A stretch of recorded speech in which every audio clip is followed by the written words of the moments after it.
제가 회사 다니는 직원이었으면 진짜 막 울었을 것 같아요. 근데 대표님이 사실 이렇게까지 얘기를 하셨거든요. 0% 성장해도 좋다. 올해는 이거 반드시 해결한다. 저희가 뭔가 침울하고 부정적이고 내부 직원이 이런 거라기보다는 와디즈에 모인 직원들이 해결하는 의지가 훨씬 강했고요.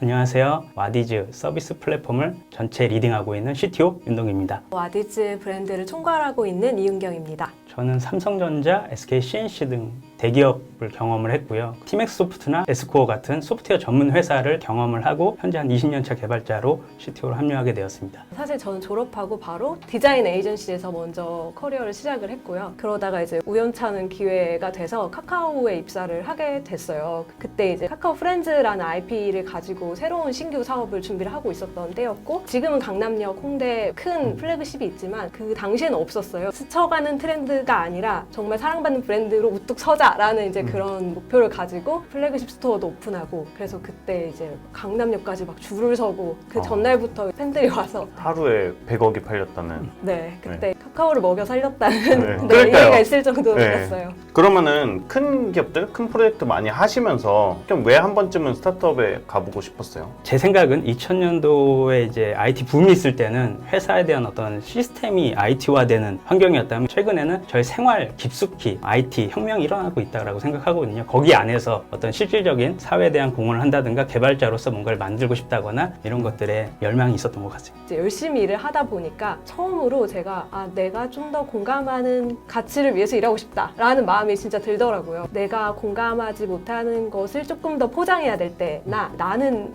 이게 충분한 것 같은데 그 이상의 뭔가를 좀 더 더해서 이거 막 사라고 이렇게 해야 될 때 좀 되게 괴롭더라고요. 이걸 내가 계속 할 수 있을까라는 생각이 굉장히 많이 들었었고, 그 마음이 이제 너무 커졌을 때 와디즈에 합류를 하게 됐죠. 2호에서 싫어요가 가장 많이 달린 영상 베스트가 사실 와디즈 대표님 영상이거든요. 구독 취소도 많이 일어났고. 그때 사실 그게 저희 팀뿐 아니라 거의 전사적으로 고객의 목소리를 우리가 과연 그동안 잘 듣고 있었나? 라는 반성은 정말 많이 했고, 옳은 일을 한다고 하고 그런 문화를 가지고 있는데 우리가 진짜 하고 있는 일이 약간 이렇게 잘못 이용된다거나 그런 거에 대한 현타도 되게 많이 왔었던 것 같아요. 그래서 그럼 앞으로 사실 어떻게 해나가야 되고 어떻게 거듭나야 할까라는 고민들이 많이 있었어요. 근데 대표님이 사실 이렇게까지 얘기를 하셨거든요. 0% 성장해도 좋다. 올해는 이거 반드시 해결한다. 라고 하셨는데, 이 스타트업에서 0% 성장이라는 건 사실 말이 안 되는 일이잖아요. 그걸 회복하지 않고서는 이걸 계속하는 게 의미가 없다라고 판단할 정도로 좀 모두가 좀 그런 시급성을 가지고 달라붙었던 것 같아요. 회사에서 TF를 좀 하실 분들을 구성을 했고요. 딱 처음 그 회의 장소에 갔는데 자발적으로 수십 명이 와 있는 거예요. 그 TF에서 개발 조직은 그런 댓글들을 실질적인 수치화를 해서 즉각적으로 모니터링 할 수 있는 TV 대시보드를 만들고, 카피 제품이라든가 이런 것들이 인지됐을 때 바로 환불할 수 있는 펀딩금 반환 정책이라는 것들을 만들어서 공표를 했고요. 이 메이커가 얼마나 책임감 있는가를 좀 표현해 주는 게 고객한테는 좋은 도움이 되겠다 해서 이 메이커에 대한 평판이나 얼마나 소통을 잘하는지, 얼마나 인기 있는지 이런 세 개의 신호등 같은 것들을 서비스에 녹여내서 서포터가 이런 메이커를 좀 판단할 수 있게 하는, 그 다음에 프로젝트별로 얼마나 신고가 들어왔고 이거를 와디즈 내부에서 하나하나 어떻게 해결했는지를 투명성 보고서라고 해서 제출하는 프로세스가 생겼거든요. 그런 과정을 통해서 연말에 1%의 그런 이슈들을 0.1%까지 줄일 수도 있었던 계기가 되지 않았나, 그렇게 생각을 하고 있습니다. 그동안은 우리가 메이커의 이야기 되게 열심히 들었었는데, 서포터들이 실제로 어떻게 느끼고 있는지를 정말 더 열심히 듣기 시작했다라는 게 이제 이런 모든 정책들이나 활동들에 이제 반영이 됐던 것 같고, 크라우드 펀딩이 크라우드잖아요. 정말 많은 분들이 이제 하나의 목소리로 불만을 얘기할 때는 이유가 분명히 있는 거고, 이제 그거를 우리가 해결하는 거는 너무 당연한 거다라고 이제 생각을 했기 때문에 그런 것들을 좀 만들어 가지 않았나 싶어요.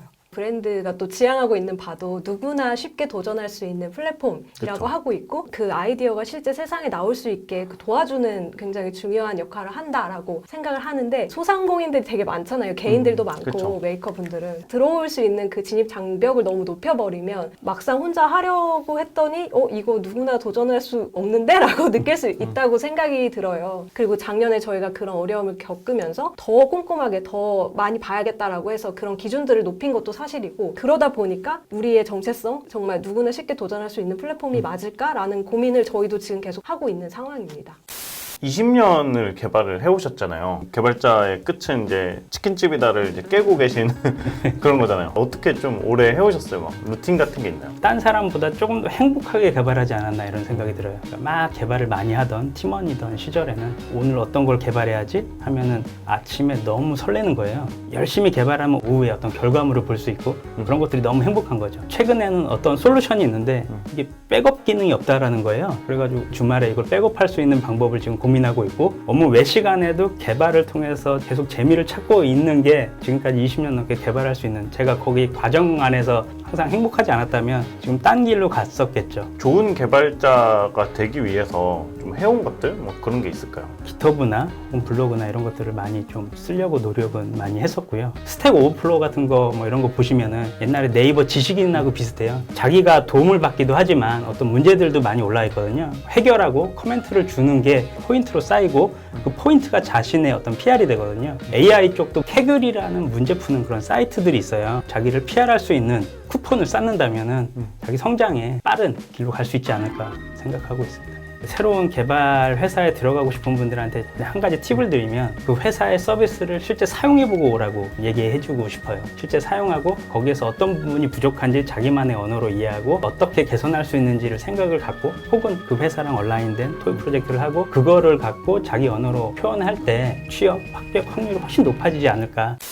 요새 개발자 채용에 대한 관심이 엄청 뜨겁잖아요. CTO로서 직접 느끼고 있는 개발자 어떤 처우 변화? 요즘 좀 어떤지. 개발자들에 대한 대우나 사회적 인식이 변화되는 거는 저는 좋은 과정이라고 또 좋은 생태계라고 좀 판단하고 있고요. 저희 코파운더이신 최동철 부사장님도 나도 개발을 배워야 되나 이제? 그런 농담을 가끔 하실 때도 있고.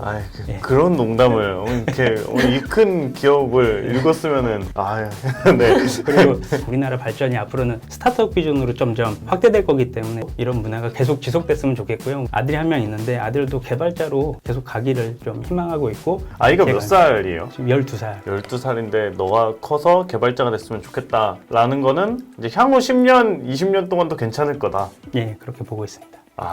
개발자 100명을 목표로 대규모 채용을 한다고 들었어요. 좀 많이 채용하는 이유가 있을까요? 크라우드 펀딩에 성공했으면 네이버 스토어나 쿠팡이나 이렇게 갈 수도 있잖아요. 그런 데를 안 가고 와디즈 플랫폼 안에서 앵콜을 한다든가 와디즈만의 고객이 있기 때문에 그 고객하고 만나고 싶어하는 메이커들이 많이 있거든요. 또 이런 것들은 이제 신유통 서비스로 해서 기존의 크라우드 펀딩하고는 완전히 다른 하나의 서비스를 만들고 있어서 많은 개발자들이 필요하고 데이터 기반의 그런 서비스들 계획하고 있어서 그런 전문가들도 많이 채용을 노력하고 있습니다. 와디즈 직원을 이제 애칭으로 이제 진국이라고 부른다고 하는데 그게 무슨 뜻이고 막 왜 만들어졌고 이런 걸 네. 들을 수 있을까요? 처음 와디즈 합류했을 때 브랜드 담당자가 저밖에 없으니까 이제 대표님이 저한테 이제 와디즈 사람들에 대해서 이제 설명을 되게 열심히 해주셨어요. 와디즈 사람들은 진국이에요. 이렇게 얘기를 하셨거든요. 근데 그때 제가 이제 입사한 지 한 달 정도 됐을 때여서 너무 그게 감명 깊었던 거예요. 와디즈 사람들에 대한 애정과 확신과 뭔가 너무 그런 게 느껴져서 진국이구나 하고 이제 그때 제가 진국이라면 이런 표정을 지을 것 같다라고 그냥 정말 쓱쓱 그리고 와디즈의 정체성을 좀 만들어 나가기 시작했거든요. 최근에는 조직 문화 관점에서 진국이가 진짜 어떤 사람일까를 좀 더 뾰족하게 정리해보자라고 해서 진국이 TF를 진행을 했고 진국이는 진정성을 가지고 탁월함을 추구하는 사람이다라고 정의를 내렸어요. 흔히 말하는 업계의 관행이라던가 여긴 다 원래 이렇게 해 라는 그런 것들을 우리는 하지 않겠다. 편법을 쓰지 않겠다라는 의미고 그게 굉장히 사실 높은 기준이라고 저는 생각하고 있어요. 1%의 인재를 모아놓은 집단이라기보다는 상 1%의 결과물을 만들어낼 수 있는 진국이들이 모여있는 서로 협력하는 그런 조직이다라는 게 조금 특이한 것 같습니다. How to나 what보다는 why라는 거에 좀 더 집중하고 맥락을 이해하고 같이 협업하면서 한 걸음 한 걸음 나아갈 수 있는 상위 1% 커리어신 것 같은데 그런가요? 10년 뒤에 와디즈가 어떤 회사가 돼 있을 것 같아요? 저희가 유니콘 되는 것도 중요한데 와디즈를 통해서 나오는 유니콘들 많아지는 플랫폼으로 성장했기를 바라고 있고요. 한국의 그런 실리콘밸리 같은 그런 문화가 와디즈를 통해서 확대될 수 있는 그런 기회를 좀 많이 창출하고 싶습니다. 10년 뒤에 대한민국에 꼭 필요한 회사가 되어 있으면 좋겠다. 굉장히 많은 스타트업들이 와디즈를 통해서 시작을 했지만 더 많이 성장을 해서 스타트업이 계속해서 성장할 수 있는 그런 발판이 그렇게 된다면 정말 좋지 않을까.